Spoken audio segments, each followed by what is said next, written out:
আমি সহজ কথায় বলতে চাই, আল্লামা ফুলতলি সাহেব কিবলা রহমতুল্লাহি আলাইহি এর মুরিদিন মুহিব্বিন হিসেবে আমরা ফুলতলি, ঠিক কিনা বলেন? পরিচয় কি আমাদের? পরিচয় কি? ফুলতলি।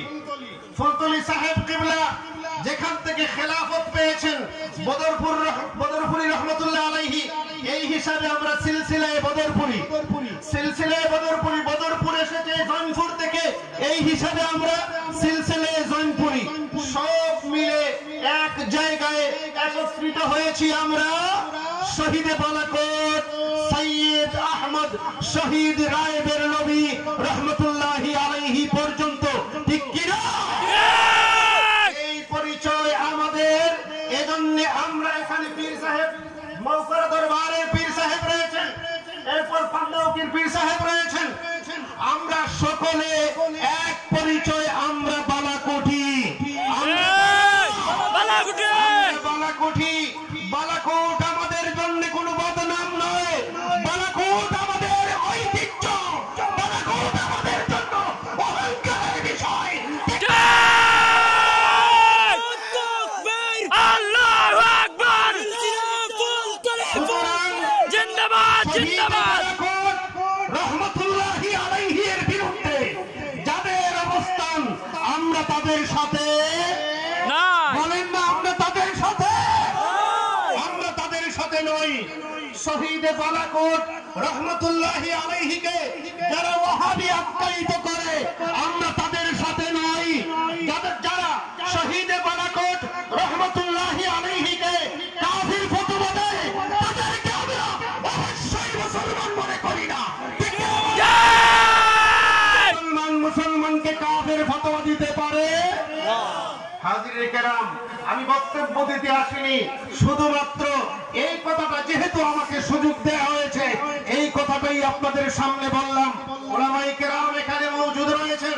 আপনারা জানেন কিছুদিন আগে যখন ওনারা 1 কোটি টাকার চ্যালেঞ্জ দিয়েছিলেন সৈয়দ আহমদ শহীদ বেরলভী রহমতুল্লাহি আলাইহি ওয়াহাবি, এবং এই পাক ভারতে তিনি নাকি ওয়াহাবি ইজম আমদানি করেছেন, কোটি টাকার চ্যালেঞ্জ দিয়েছিলেন।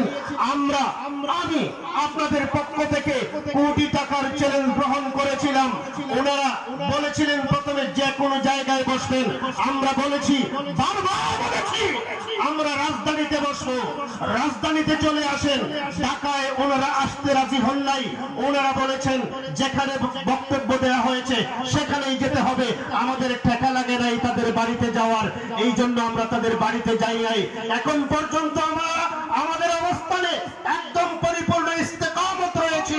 আমরা যদি তারা যে কোনো সময় রাজধানীর যে কোনো জায়গায় আমাদেরকে সাথে বসতে রাজি হন, আমরা বসতে রাজি রয়েছি। আমরা ওয়াহাবি নই, ওয়াহাবি নই, আমরাই সুন্নি। এই পাক ভারতে বালাকোটিরাই সুন্নি, একমাত্র সুন্নি। যারা বালাকোটিদের সাথে আছেন, আমরা তাদের সাথে আছি, আমরা তাদেরকে সম্মান করি। সুতরাং সাবধানে কথা বলতে হবে। আর আপনাদের কাছে করজোরে নিবেদন করছি, যারা সৈয়দ আহমদ শহীদ বেরলভী রহমতুল্লাহ আলাইহির সাথে ঐক্যমত পোষণ করেন নাই, ফতোয়াবাজি করে ওনার বিরুদ্ধে, তাদেরকে আপনারা আমদানি করবেন না। রাজি আছেন? রাজি আছেন? কারা কারা রাজি একটু হাত দেখান না। নারায়ে তাকবীর, নারায়ে রিসালাত। আমরা আশা করি তাদেরকে বুঝতে পেরেছি, জানতে পেরেছি। এবছর আমরা প্রমাণ পাচ্ছি ওনারা আমাদের সিলেটে আসছেন না, যেখানেই আসছেন আমরা জানিয়ে দিচ্ছি, এবং জানার পরে চিনার পরে ওনাদেরকে ক্যান্সেল করা হচ্ছে। আমাদের বালাকোটিদের মধ্যে হাজার হাজার হাজার হাজার উলামায়ে কেরাম আছেন, বক্তা রয়েছেন, ওয়াইজিন রয়েছেন, আউলিয়ায়ে কেরাম রয়েছেন। সুতরাং তাদেরকে আমরা এখানে এনে হাইলাইট করতে হবে না, তাদের বক্তব্য শুনতে হবে না। আমরা আমাদের আকাবিরগণকে অনুসরণ করব। আল্লামা ফুলতলি সাহেব কিবলা যেদিকে, আমরা যেদিকে, সাহেবজাদাগণ যেদিকে, আমরা যেদিকে। আল্লাহ আমাদেরকে তৌফিক দান করুন। ওয়া আখিরু দাওয়ানা আনিল হামদুলিল্লাহি রাব্বিল আলামিন। ওয়াসসালামু আলাইকুম ওয়া রাহমাতুল্লাহি ওয়া বারাকাতুহু। হুজুরগণ দোয়া করবেন। আমি মাশাআল্লাহ।